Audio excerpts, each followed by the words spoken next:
mwabyumvishe ko ari ya saha mukunda, isaha y'ikiganiro cy'ubutumwa bwiza kigira umutwe ugira uti ijuru ntirikorerwa, kikaba gitambuka kuri radio nanone mukunda muri benshi ariyo Country FM buri munsi wa kane w'icyumweru guhera saa 2 z'ijoro kugera saa 3. abavuga butumwa rero bwiza bakibagezaho muri studio uyu munsi uwo mwumva ni Emile Nshimiyimana, nkaba ndi kumwe na mwene data nawe musanzwe mumenyereye, akaba yabasuhuza ubundi tukinjira mu kiganiro ariko twese twamenyanye.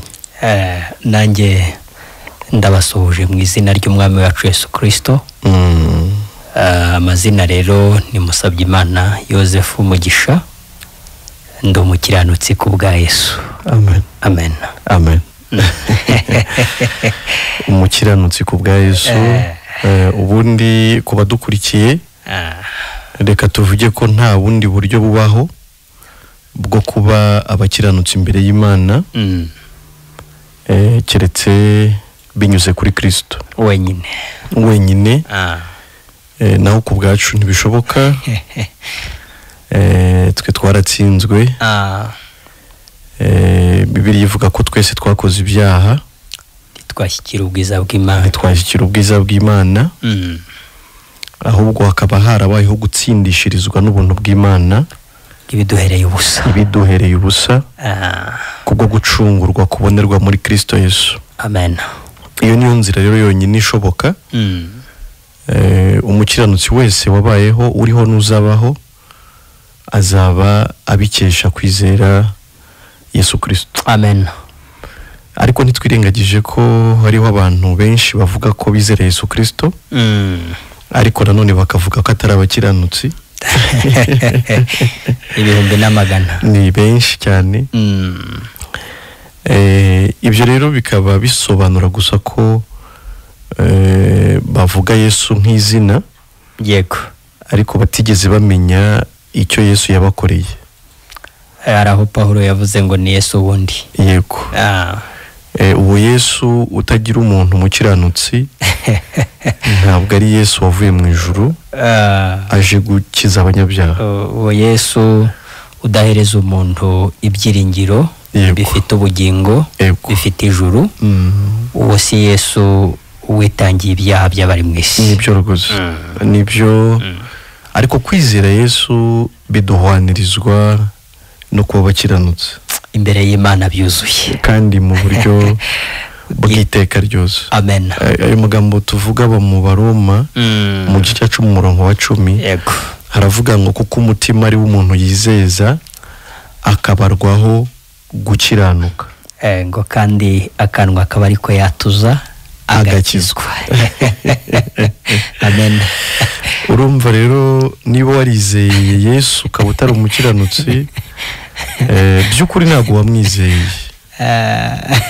Icyo ni ikibazo, ni ibyago twagize turi benshi. Twagiye tuyoboka amadini atandukanye, bakadukorera imihango nayo itandukanye, yego, tukitwa abakristo bishingiye ku iyo mihango twakorewe. Ibintu bikaba nka formule, yego, bikaba ari ibintu runaka umuntu agomba kuzuza cyangwa se gukorerwa, akandikwa mu gitabo ahantu, agahabwa inshingano, akitwa umukristo ngo ahantu runaka. Ariko se kwitwa umukristo ariko utari umukiranutsi, yego, ubundi umukristo zibye ikitiriro, yego, nyine urumva ntabwo buri umukristo nanone. Ntabwo buri umukristo. Ubundi umukristo nyine yakabaye ugasa na Kristo. Yego. Nicyo cyakabaye kimugira umukristo. Umukristo nyine ni uko Yesu ameze, nawe niko wakabaye umeze. Bitabaye bityo ntago wabura umukristo. Oya. N'abigisha abandi kuba abakristo, ariko n'abatari abakristo. Ari umuririmbyi yaririmbye aravuga ngo ugura umuntu w'umwigisha, ukigisha abantu ibyo Uwiteka, ntubageze ku musaraba ngo wigisha iki? Waba wigisha iki se nyine?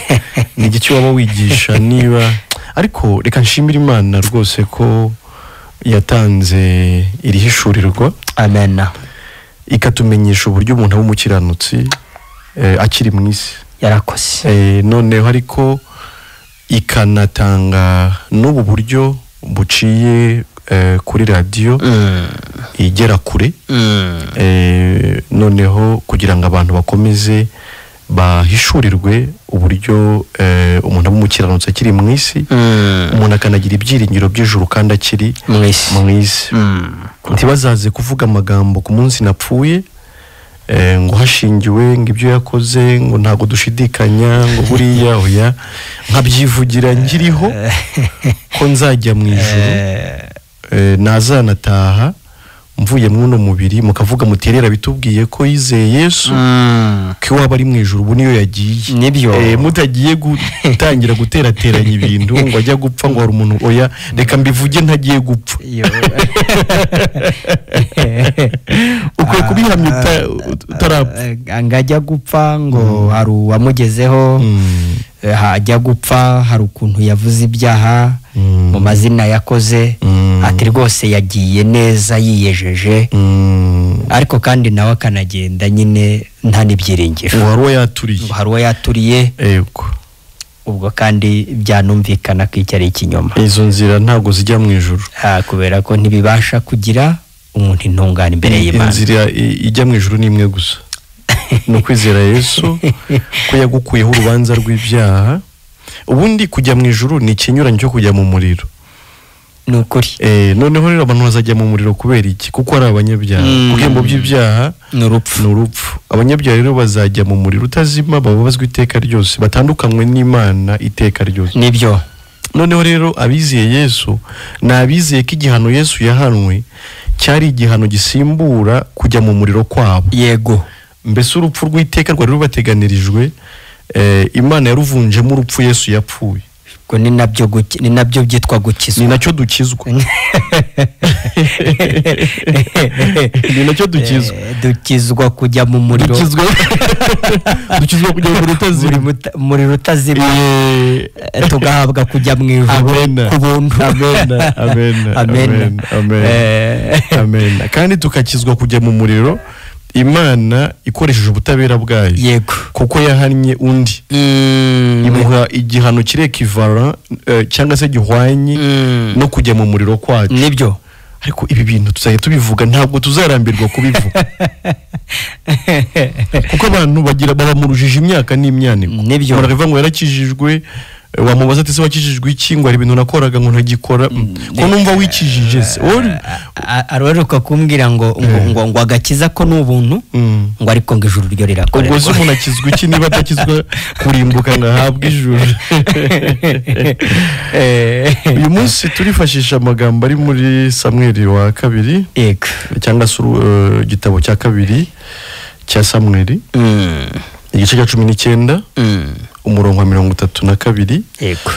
Turageza ku murongo nk'uwa 40. Turasoma muri Bibiliya yera gusa. Yego. Ubundi tugaruke tuganire. Yego. Reka dusome. Yego. Umutwe w'amagambo uravuga ngo Dawidi ashimira Barizilayi ibyo yamukoreye. Yego. Hanyuma Barizilayi w'umunyagileyadi ava i Rogelimu, aramanuka yambukana n'umwami Yorodani ngo amugeze hakurya. Yego.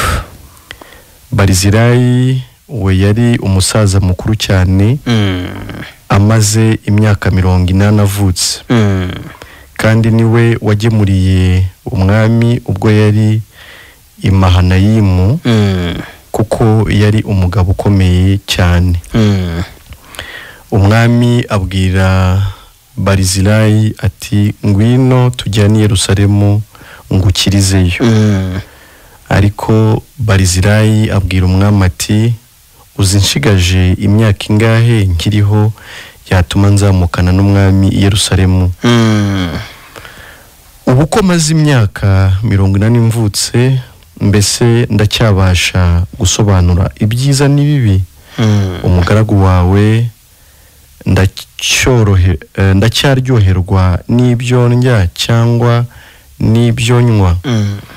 Ndacyabasha kumva amajwi y'abaririmbyi b'abagabo n'abagore? None icyatuma umugaragu wawe ndushya umwami databuja n'iki? Umugaragu wawe reka mfe kwambukana n'umwami Yorodani gusa. Ni iki cyatuma umwami angororera ingororano ingana ityo? Ahubwo ndakwinginze reka umugaragu wawe nisubirire mu mudugudu w'iwacu, abariho nzasazira, aho igituro cya data na mama kiri. Ahubwo dore umugaragu wawe Kimuhamu nguyu, abe ari we wambukana n'umwami databuja, uzamugire uko ushaka. Umwami aramusubiza ati nuko Kimuhamu nahoshi twambukane, kandi nzamugira uko ushaka, kandi icyo uzanshakaho cyose nzakigukorera. Nuko abantu bose bambuka Yorodani, umwami arambuka, maze umwami asoma Barizilayi amusabira umugisha, yisubirira iwabo. Amen. Amen. Imana ishimwe. Amen. Amen.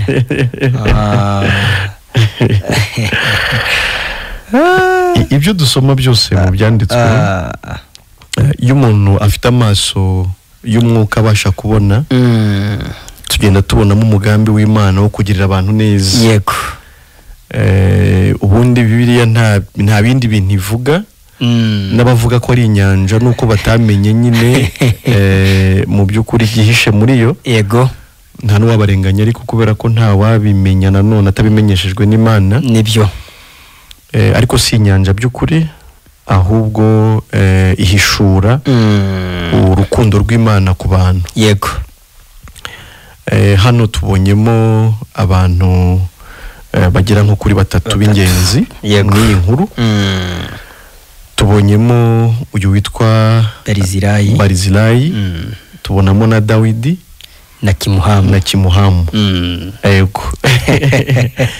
Ariko reka tuvuge ngo iyi ni illustration cyangwa se ni ishusho, ariko ishushanya Kristo natwe ndetse n'Imana. Yego.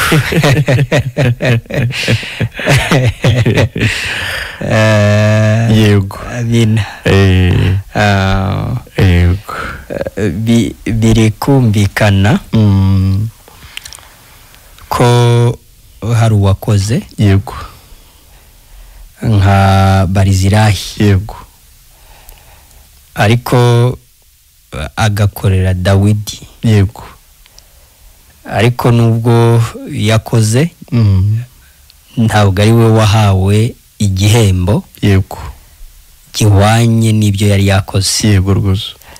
Ahubwo Kimuhamu. Yego. Utaragize icyo akora. Yego. Taruzi nuko byagenze. Yego. Yego. Wari wibereye aho. Niwe ibyari ibya Barizilayi. Niwe byahawe. Amen. Ibi biragaragaza ikintu gikomeye Imana yakoze. Yego. Ariko ikagikorera mwene muntu. Yego rwose. Umuntu washushanyaga nka Kimuhamu. Yego. Yego. Kuko Kimuhamu nkuko twari tubivuze arasobanura umuntu. Yego. Nkuko tuzakomeza kubivuga, umuntu wavutse ari umunyabyaha. Nibyo. Ariko akaba umunyabyaha kubera igicumuro cya Adamu. Yego rwose. Wakoze icyaha, abamukomokaho twese tugahinduka abanyabyaha imbere y'Imana. Yego. ariko bikagaragaza ko nanone Imana yatanze Yesu. Hari amagambo aba mu Bakorinto ba kabiri bice byaho 5 aho ku murongo wa 19 avuga ngo kuko muri Kristo arimo Imana yiyungiye n'abari mu isi ntiyaba ikibabaraho ibicumuro byabo. Urumva noneho nubwo umuntu yavutse ari mubi, ibikorwa bye bikagaragaza ko adashobora kuragwa ubwami bw'Imana, adashobora kubona ubugingo buhoraho, ariko hari nka Yesu Kimuhamu Barizirahi washushanyaga Yesu. Abaduteze amatwi bumva iki kintu, uwo waje akagirira neza, agakora ibyiza byose, akava mu ijuru, agasiga ubwiza, agasiga icyubahiro, agasiga gukomera. Urumva Barizirayi yaragombye kwambukana na Dawidi bakajyana i Yerusalemu mu murwa, akamugororera, bagasangirira ku meza, akamwitura ineza yamugiriye. None ntibajyanye, ariko avuze ko nubwo batajyanye hari undi ashaka ko bajyana.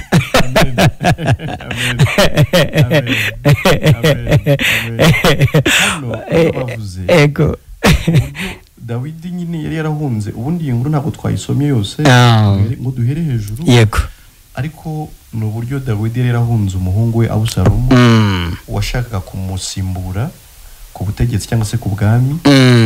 Hanyuma Dawidi nyine agahunga. Yego, noneho aho yahungiye rero n'ingabo ze niho uyu mugabo Barizirayi yagiye amugemurira. Yego, bavuze ngo yari umugabo ukomeye cyane.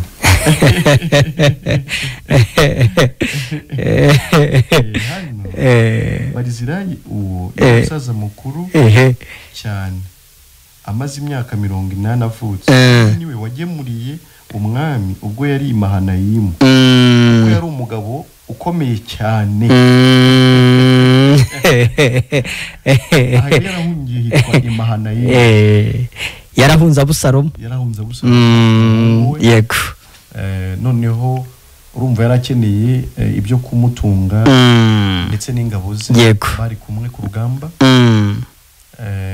Hanyuma uyu rero Barizirayi kuko yarakomeye, mbese yari afite ubushobozi, ariko umuntu wagomba watunze Dawidi akamutungana n'ingabo yari afite ibimuhagije byose pe. Niwe wari ufite ubushobozi bwo kugemurira umwami. Yego, umwami akabona ibyo akeneye byose. Yego, Kimuhamu rero we nta bushobozi yari afite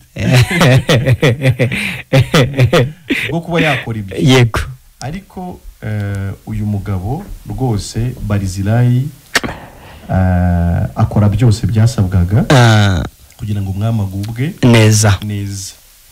Reka tuvuge ko natwe mu by'ukuri ntabwo twari dufite ubushobozi cyangwa n'ubu ntabwo dufite bwo kuba twanezeza Imana ngo dukore ibyo ishaka. Ariko impamvu ni uko twavutse turi abanyabyaha. Yego, tuvukana kamere y'icyaha itatwemerera gukiranukira Imana nk'uko Imana ibishaka. Uw'Imana yakwemera nk'umukiranutsi tujye tubyibukiranya ni umuntu wakiranuka ku rugero rw'Imana. Yego, reka turebe, hari n'umuntu washaka kugemurira umwami ariko akaba atabona ibyo ashyira umwami. Dawidi rero kuba uyu mugabo yaragemuriye umwami kandi akamuha ibyo akeneye byose ni ubushobozi yari afite. Abantu ndabizi bagiye bagira ishyaka ryo kuba bakora iby'Imana ishaka cyangwa yishimira, ariko ubushobozi ntabwo. Mu Roma havuga mu gice cya 7 murongo 15 kumanuka ngo ushaka gukora ibyiza ariko ibi bikantanga imbere.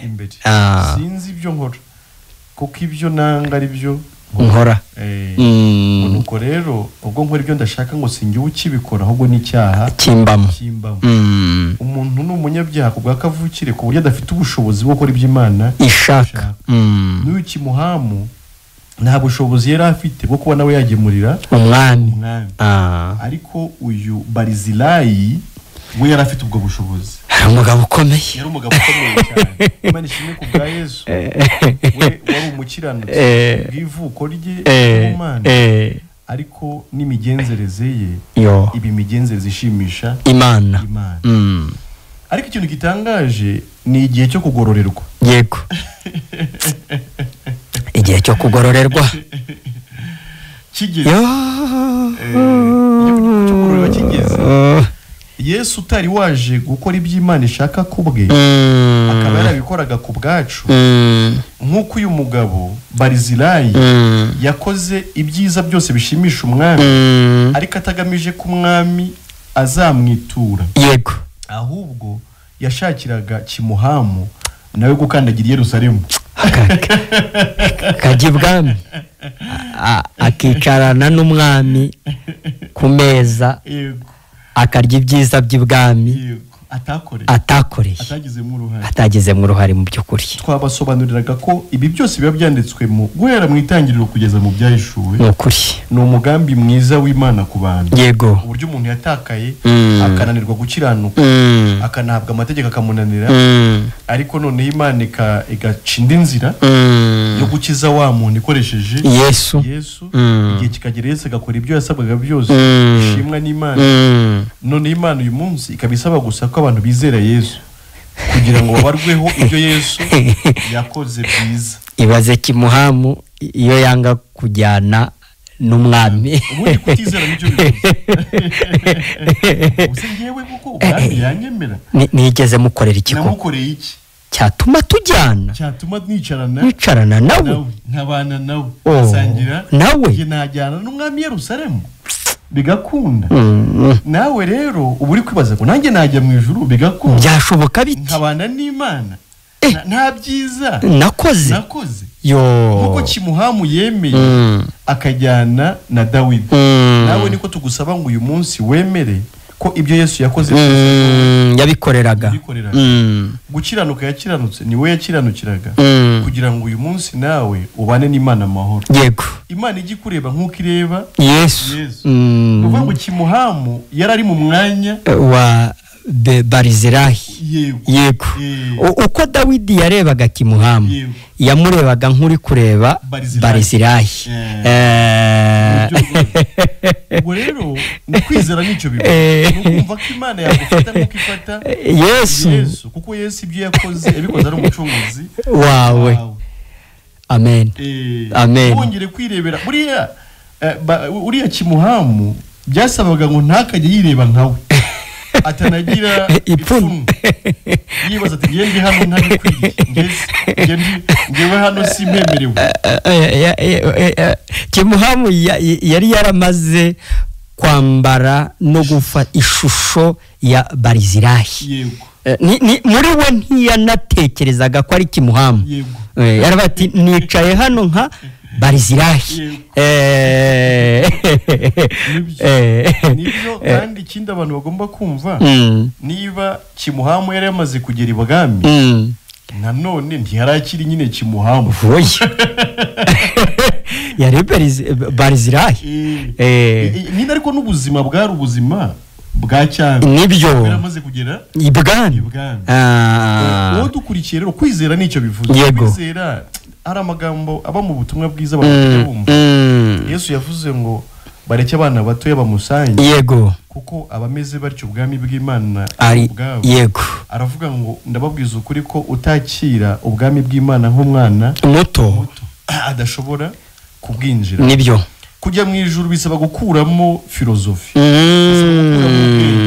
Bisaba gukuramo nanjye. Bisaba kumera nk'umwana muto.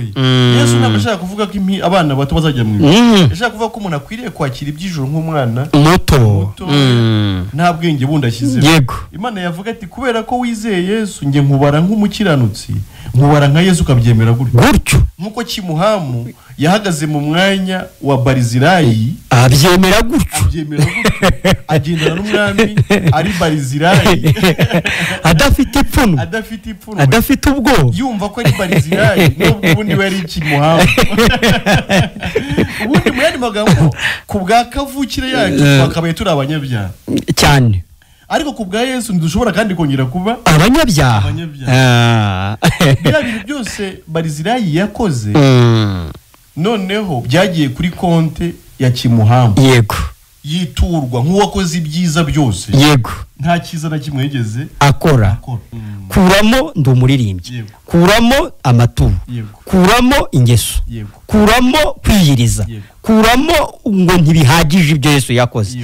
Ari ukuntu njya numva abantu bavuga ngo nibyo kuko ngo Yesu yaradupfiriye, ngo ariko se ngo birahagije nyine ngo nanjye ntagize icyo nkora.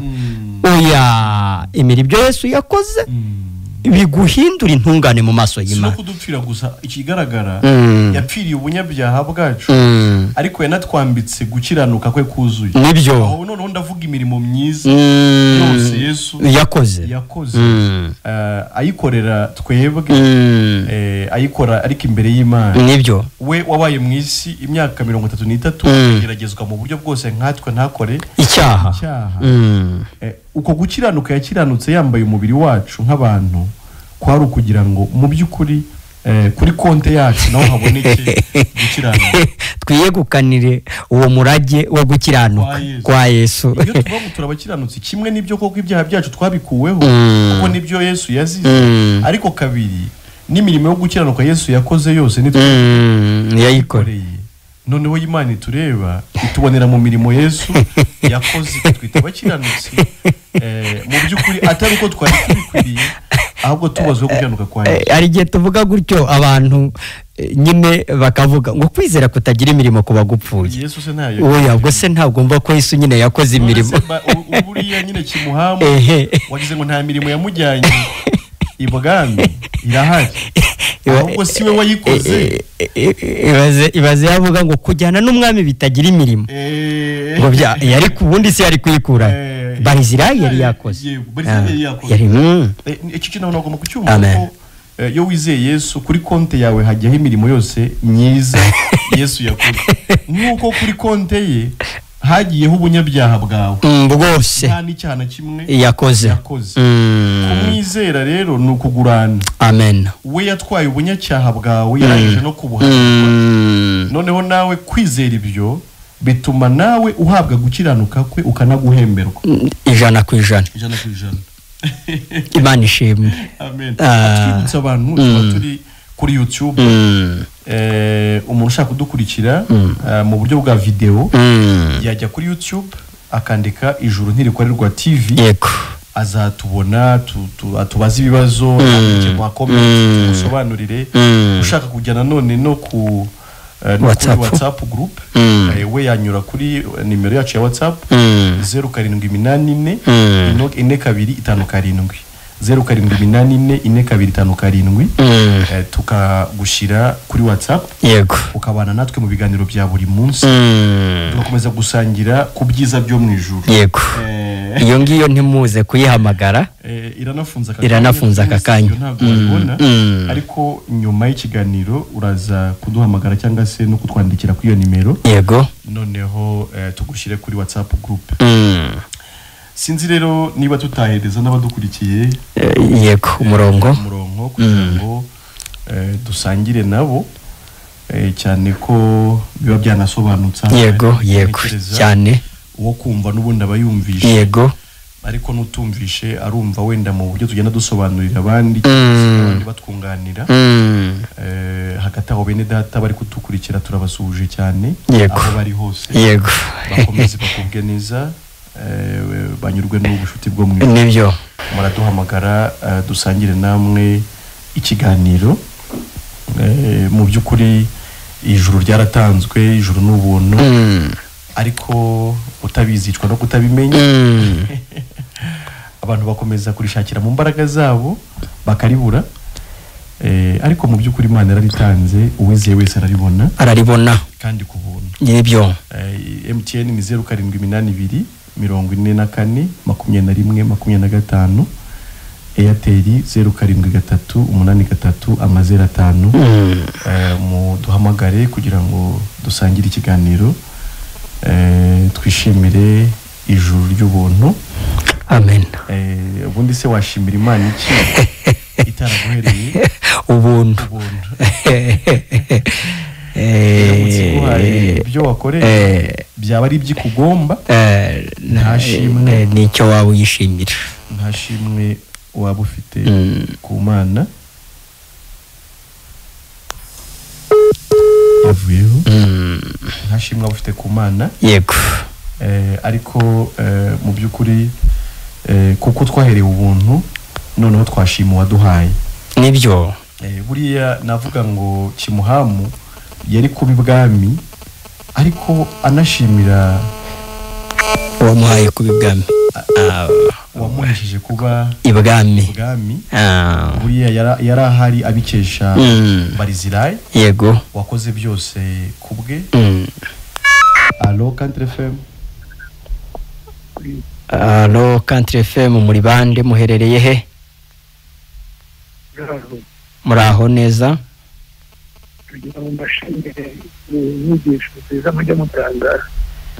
Ariko ijwi ryawe rizamure. Mbashimire. Yego.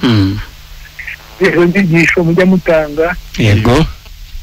Biramfasha cyane. Witwa nde, uherereye hehe? Biramfasha. Yego. Rwose ijuru rikorerwa. Yego. Kandi n'ugerageje gukora nta bishobora biramuranye. Nibyo rwose. Ntago mwatubwiye amazina naho muherereye? Imana ikomeze kubakomereza amaboko. Amazina naho muherereye? Yego, amazina nitwa Kanamugire Kayitani. Yego. Ntuye muri Mururu mu mudugudu wa Kamateni. Yego. Hanyuma se nawe wamaze kwakira ko wahawe ijuru ku buntu, mu mutima wawe wumva birimo? Nababyakiriye ndabifite. Ujye unabibwira abandi se? Nabyakiriye hashize igihe, nabyakiriye hashize nk'imyaka hafi 25. Yego. Nabyakiriye tubana n'umugabo witwa Kanyabigega. Batwitaba batura icyo gihe barabidutengera. Yego. Kugeza ubu rero nibwira ko nta kibazo mfite, niyo nsanze abantu bajya impaka ndabakirana. Yego. Urakoze nawe ku nyunganizi utanze. Ukomeze wishimira ijoro ry'ubuntu. Amen. Urumva ko we Allo Country FM. Yego, turabumva. muri bande muherereye he? Muravugana na Habimana, ndi Gihombo muri Nyamasheke. Yego, Habimana. Hatembe amazina yanyu kigano cyane twagikunda cyane. Yego. Buriya natwe rero tuba tubakurikiye. Yego. Muri icyo kiganiro kiratwongeramo imbaraga, kikongera kikatugarurira icyizere cyo gukorera Imana, cyangwa se kumva yuko Uwiteka yatubambiwe ku musaraba kugira ngo ducungurwe. Aha, ubu se kuri ubu ngubu nawe ukurikije uko ukurikirana ikiganiro, nawe wumva warabonye ijuru ku buntu? Ngiye ndi kukubwira ntiko ukurikije uko ikiganiro ugenda ugikurikirana, wumva nawe ijuru kuri ubu urifite, waboneye ubuntu muri Kristo? Yego, ndabyizeye cyane yuko mbufite. Kubera yuko Yesu yatutamiwe cyangwa se yatanze ubuzima bwe ku bwacu. Nanjye nizera yuko kuba nkiriho aricyo cyambere cyangwa se aricyo gishoro. Nizera yuko Yesu yabaye igitambo ku bwanjye, ngo rero mbiha agaciro kubera yuko nkiriho nkihumeka kandi akaba yarancunguje amaraso ye. Aha, kuri ubu wumva uri umukiranutsi? Yego, ndabyumva ndanabyizera cyane kuko Yesu nyine amaraso ye yagize umumaro kuri njyewe. Ndabyizera cyane ko ndi umukiranutsi. Gukiranuka ufite wumva ari uko igihe kingana gute? Gukiranuka kwanjye se? Gukiranuka uvuga ufite wumva ari uko igihe kingana gite? Gukiranuka kwanjye numva ari uko iteka ryose. Kuva ubwo namenyaga Yesu nk'umwami n'umukiza kuzageza igihe nzakurirwa mu mubiri, nizera yuko gukiranuka kwanjye ariko kuzaba gusoje iyo mu mubiri. Hanyuma ni ukwawe cyangwa ni ukwa Yesu? Ni ukwa Yesu. Ntekereza yuko kuba Yesu nyine yarakiranukaga cyangwa se akiranuka ko gukiranuka ko yaba yarakuduhaye natwe tukaba tugufite tugorana. Amena. Amena. Ugubwe neza. Ugubwe neza usuza abantu b'igihombo. Yego ni igihombo muri Nyamasheke mu mudogodo wa Vireka. Turagushimiye guhamagara. Sawa murakoze mugubwe neza. Murakoze namwe. Urumva ko nawe neza y'Imana yamugezeho. Nawe afite gukiranuka akesha Yesu. Ni kimuhamu ugomba kujya Yerusalemu kwa Dawidi akavayo. Akajya yirata Barizirayi. Wamuhesheje kwemerwa n'umwami. Yego. Ubundi nibyo nta kindi umuntu yakwirata. Keretse kwirata Yesu. Yego. Niwe waduhesheje igikundiro ku Mana. Niwe wadukiranuye nayo. Niwe wakoze ibyasabwaga byose byuzuye. Nibyo. Halo Country FM. Muri bande muherereye he? Emmanuel Nkundimana. Yego Emmanuel Nkundimana. Ongera ijwi. Umurenge ni wa Murunda. Umurenge wa Murunda.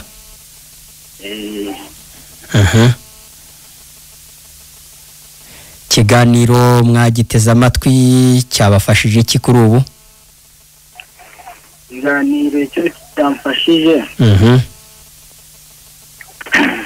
Kuri ya jambo yo kwizera amaraso ya Yesu. Ukuntu yatubambuye ku musaraba ibyaha akabambwa tukabamburwa bakabambwa agira twebwe. Ubwo bikaba bisaba ko umukristo nyawe ari uko yizera umukiza akabagwa nk'inyangamugayo mu gihe ari mu mirimo myiza ishimisha Uwiteka. Hanyuma kuba Yesu yarakubambiwe. Kuba Yesu yarakubambiwe. Wumva byarakugize umukiranutsi ku Mana? Kuba Yesu yarambambiwe yangize umukiranutsi ku Mana. Wumva nta cyaho barwaho?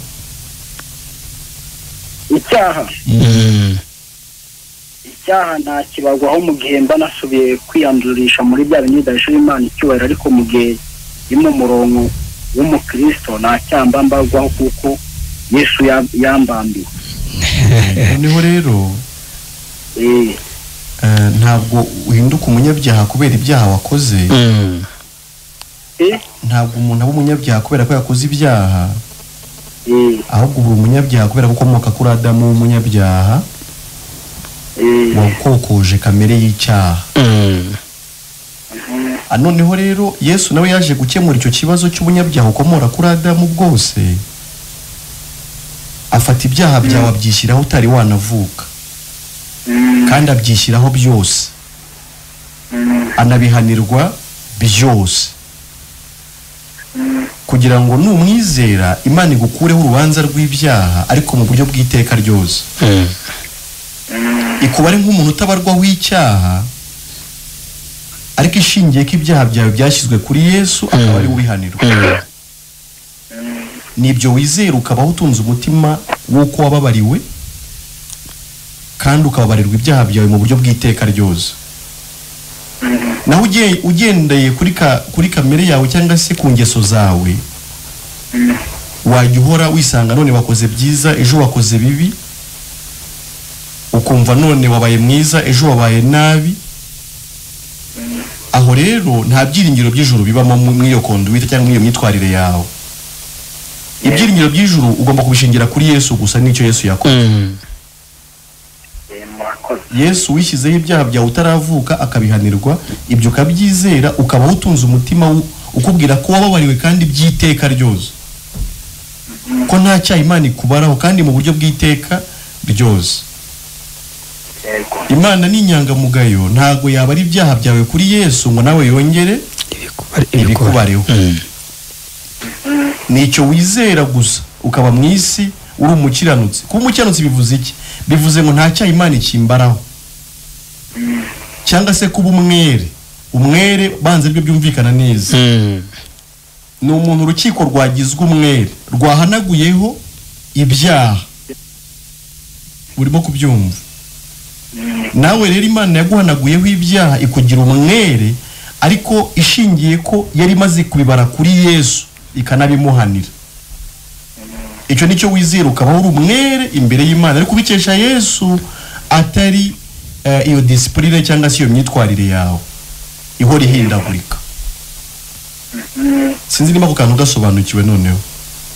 Ndasobanukiwe. Yego. Tubwira icyo wumvishe gitandukanye n'icyo wumvaga. Cyo numvishe nuko kubera iya kamere yacu yatutse kuri Adamu cyaha cyatuvukana, Umukiza akaba yarabambwe kubera ira kamere muri twebwe itugendamo. Ariko Umukiza akaba yariyemeje kubyitambikira ibyo byose kugira ngo natwe tubashe kuzagera muri wa rurembo. Kuko ndakumvise. Urakumvisha noneho ubwo ntabwo uzongera gushidikanya ngo none nabaye mwiza ejo nabaye mubi, none wumvisha ko imbere y'Imana uzahora uri umwere, ariko ubikesha nde?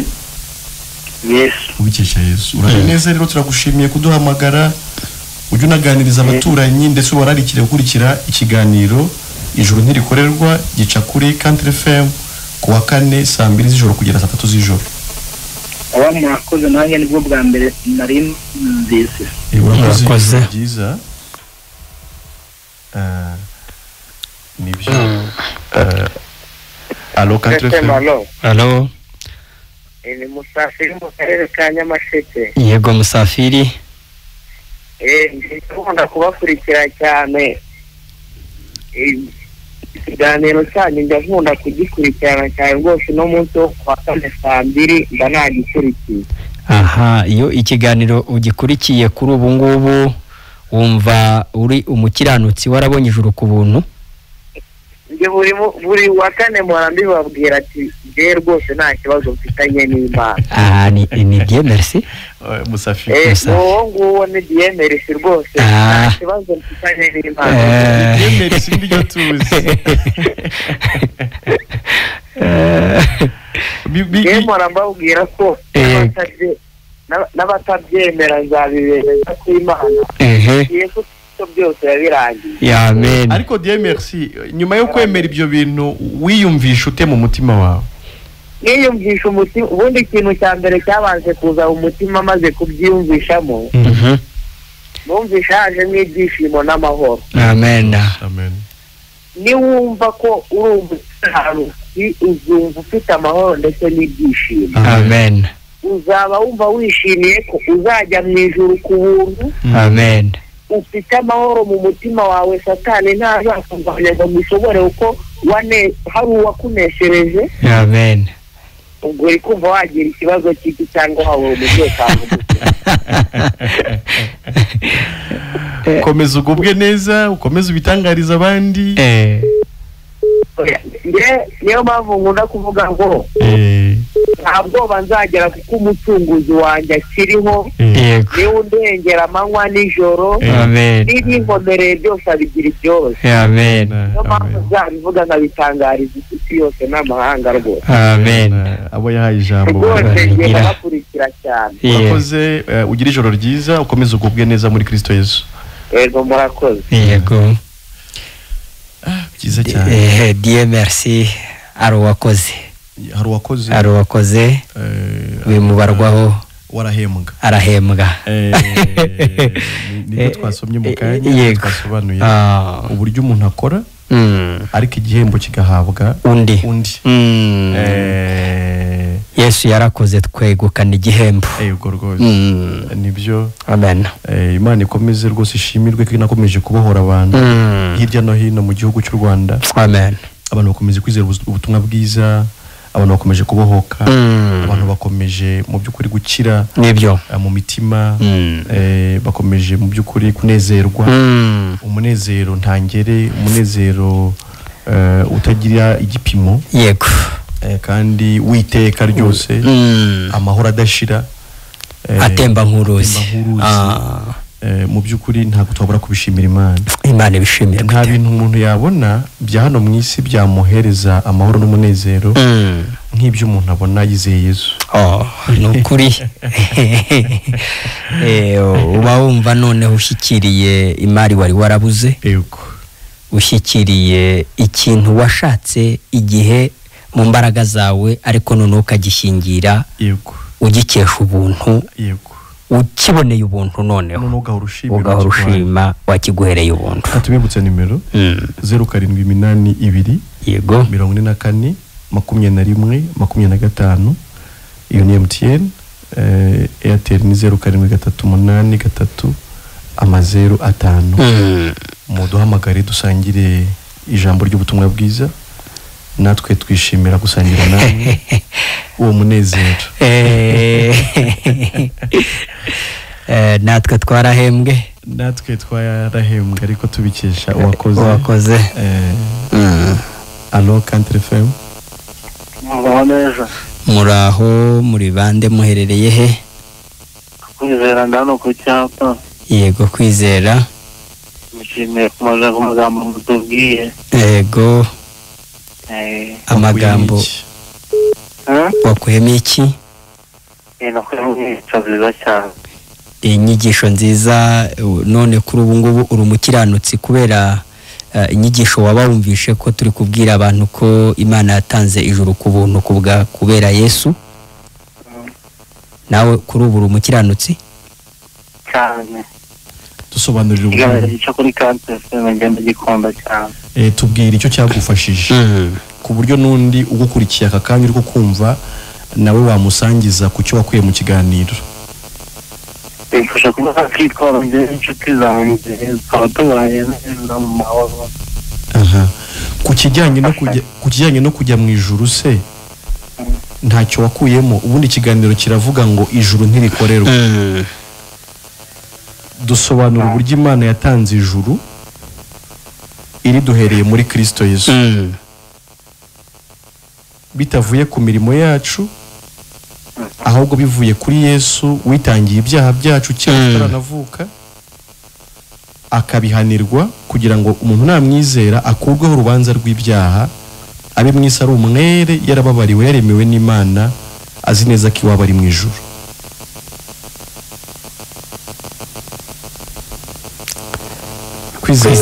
Kwizera aragiye, ikibazo arakomeza kuri kire. Kwizera bizanwa no kumva. Yego. No kumva bikazanwa n'ijambo rya Kristo. Yego. Ubwo rero turizera ko akomeza kumva. Allo Country FM. Allo? Turabumva, ro muri bande, muherereye he? Isa n'uwegera kure ya radio yawe. Okay. Arongera wenda. Nta kibazo. No kuri Imana niyo gushimwa, ikwiye gushimwa n'abera bayo. Country FM. Allo. Yego, muri bande, muherereye he? Urongera ijwi. Ntabwo turi kukumva, urongera ijwi ho. Yego. Ni ikirere. Ushobora kubura ahantu hatari network ihagije, egera hirya gato. Emmanuel igiheke. Emmanuel, hanyuma dusangize imvamutima zawe nyuma yo kumva ikiganiro.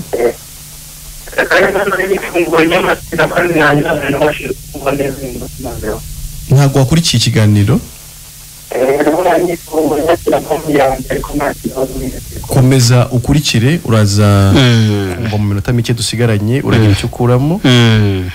Dukomeje gushimira Imana ku bwa Yesu. Yo yemeye gutanga umwana wayo. Yego. Ikamubaraho ibyaha byacu. Yego. Byose. Agahanwa igihano twari guhanwa. Yego. Natwe tugahabwa gukiranuka kwa Yesu. Ibyo tukabyizeza imitima yacu, bikaduhesha ibyiringiro bifite ubugingo. Yego. Tukaba mwisi turabera. Amen. Tubikesha igikorwa Imana yakoze muri Yesu. Yego. tukaba twiboneye ijuru ku buntu. Amen. Nibyo kandi suko tutagerageje natwe kurikorera ariko ntibyakunze. Yego. Kubera ko Bibiliya iravuga ngo twese twakoze ibyaha titwashyikira ubwiza bw'Imana. Nibyo. Ahubwo Imana niyo yadutsindishirije kubw'ubuntu bwayo ibiduhereye ubusa. Yego. Kubwo gucungurwa kubonerwa muri Kristo Yesu. Amen. Umuntu rero wese uzajya mu ijuru mu by'ukuri azabikesha Yesu. Nta muntu n'umwe uzatsindishirizwa n'imirimo itegetswe n'amategeko. Nta muntu uzagirwa intungane. Gutsindishizwa nicyo bivuze. Yego. Nta muntu uzagirwa intungane, umwere, umukiranutsi imbere y'Imana abigizwe n'imirimo. Ntabwo bishoboka. Azaba yizeye igikorwa cyakozwe n'Imana muri Kristo Yesu. Azaba yizeye ko Imana yamukuyeho ibyaha bye byose ikabibara kuri Yesu n'igihano yari guhanwa Yesu akaba yaragihanwe. Mu rwandiko rwa mbere Paulo yandikiye Abikorinto mu gice cya mbere umurongo wa 30 haravuga ngo niyo iduha kuba muri Kristo Yesu waduhindukiye ubwenge buva ku Mana, gukiranuka, gucungurwa no kwezwa. Amen.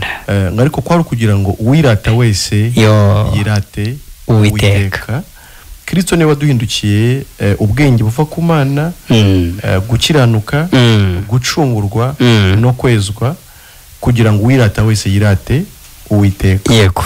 Ubwo rero wowe ushaka kuba umukiranutsi rwose tega amatwi ikiganiro ijuru ntirikorerwa, umenye uburyo Yesu yagukiranuye n'Imana, umenye uburyo ibyaha byawe byagukuweho, umenye uburyo wababariwe, umenye uburyo wemewe n'Imana, umenye uburyo nta rubanza ugifite ku Mana. Nawe ubeho ushimira Imana ku bwa Yesu, utihimbariza mu mirimo yawe idashoboka. Ntabwo ishoboka. Ni igipatane kitarangira. Ni ukuba mu kazi utahawe n'Imana ku buryo aruhuka. Hari uwakoze ibyuzuye, hari uwakoze ibyemewe n'Imana kandi abikora neza, arabinonosora, ari we wabikorera. Ni ukuri uwo ni Yesu. Amen. Tubibutse nimero dusigaye iminota mike ariko twakwakiramo abantu bake nanone. 0782 44 21 Airtel 078383 5. Turabakira twumve imvamutima zanyu nyuma yo kumva ikiganiro ijuru ntirikorerwa. Tubibutsa ko turi no kuri YouTube, wajyaho ukandika ijuru ntirikorerwa TV ugakurikira ibiganiro byacu. Hello Country FM yavuyeho. Yego. Twabibutsaga ko turi kuri YouTube. Yego. Wajyaho ugashyiramo ijuru ntirikorerwa TV ugakurikira ibiganiro bitandukanye bitambutswa n'abendata bagiye batandukanye, ukarushaho kunguka. Yego. Abantu bajya kuri YouTube bagiye kureba ibindi bintu byo kwishimisha, ibintu bigiye bitandukanye, imipira, amafilme n'ibindi, ariko nakurarikira kujyaho noneho ugiye kumva ijambo ry'Imana. Twese uzatubona turiho tubaganiriza, dusobanura uburyo Imana yaduhaye ijuru muri Kristo Yesu. Amen. Ku buntu. Dukomeza gusangira n'abari ku isi yose iryo jambo ry'ubutumwa bwiza. Amen. Ubwo rero nawe turakurarika kugira ngo ubane natwe kuri cano, hanyuma wishimire ibyiza Imana yadukoreye muri Kristo Yesu. Amen. Dusuye iminota mikeya, mukomeze mugerageze guhamagara 0782 44 21 078383 muhamagare dusangire ikiganiro. Nawe ijuru ni ryawe, ijuru rirakinguye, nawe warijyamo. Uyu munsi ni wumva ijwi ry'Imana ntiwinangira umutima, nawe wajya mu ijuru, nawe byakubera, nawe waba umukiranutsi, waba umuragwa w'ijuru rwose. Nubwo bakubwiye ko bidashoboka, nubwo bakubwiye ngo ntawamenya, nuko bakubwiye ko bikomeye bitoroshye ariko muri Kristo byaroroshye muri Kristo byarashobotse kandi byaremeye ko umuntu yaba mwisa atunze ijuru anaryiratira rwose abandi nkuko umuririmbyi avuga ngo numara kumwemera nk'umukiza wawe uhamye mu bandi byo yagukoreye usabe n'Imana ibahishurire Yesu bahabwe ubwo buntu wawe nawe nibyo natwe tuba turi gukora no guhamya mu bandi iby'Imana yadukoreye tunasaba Imana kugira ngo ibahishurire Yesu muhabwe ubwo buntu natwe twahawe. Amen. Dufite iminota mike cyane tugira ngo nanone tuyibahe 0782 44 MTN 0738 iyo ni Airtel. Muhamagare ngira nk'umuntu umwe twamwakira yego tukamwumva. Hari uwaje reka tumuha amahirwe. Allo Country FM. Ndabumva. Yego muri bande muherereye he? Majyambere Silas. Yego Majyambere Silas uherereye hehe? Reka Nyamasheke. Aha, ikiganiro cyagufashije iki kubigendanye no kujya mu ijuru? Ya muri kuvuga ndabyengera. Ariko ari cyo nibaza. Yego. Abantu twese tuzajya mu ijuru. Ikibazo cyiza ariko. Ni ikibazo cyiza cyane. Bo Silasi. Kuko Imana yakunze abari mu isi cyane. Yego. Byatumye itanga umwana we w'ikinege. Yego. Kugira ngo umwizera wese atarimbuka. Yego. Ahubwo ahabwa ubugingo buhoraho. Urumva rero nubwo Imana yatanze Yesu ngo adupfire twese. Ariko uzizera Yesu ni uzajya mu ijuru. Yego. Uzizera nyine ko Yesu yamupfiriye agakurwaho urubanza rw'ibyaha. Yego. Uzabyizera ni uzajya mu ijuru. Yego. Ntago abantu bose bazajya mu ijuru. Murakoze cyane. Nabundi akumujye mugasobanura kuko navuga imyitwarire abantu baba bafite muri iyi si. Oya ntago ari imyitwarire turi kuvuga kwizera Yesu ntabwo turi kuvuga imyitwarire yawe nawe yawe ntiyatuma ujya mu ijuru. Turi kuvuga ibyo Yesu yakoze nibyo bihesha umuntu kujya mu ijuru. Yego. Naho ibyawe rwose Majyambere ibyawe ni bibi cyane. Imana irebye ku byawe wajya mu muriro gusa ntandi hantu wajya. Ndabizi. Ntabwo ubizi ntiwavuga gutyo. Turagushimiye guhamagara. Tugeze ku musozo w'ikiganiro tugiye gutanga nimero zacu. Nukenera ko tuganira birambuye turaguha nimero akanya va ku murongo wandike nimero. Hanyuma uze kuduhamagara no mu gikari dukomeze twiganirire nta kibazo. Nawe urakoze ijoro ryiza. Hanyuma izange Emile ni 0784 iyo ni MTN 0733 iyo ni Airtel. Izange ni 0788 39 26 335 0788 39 26 335.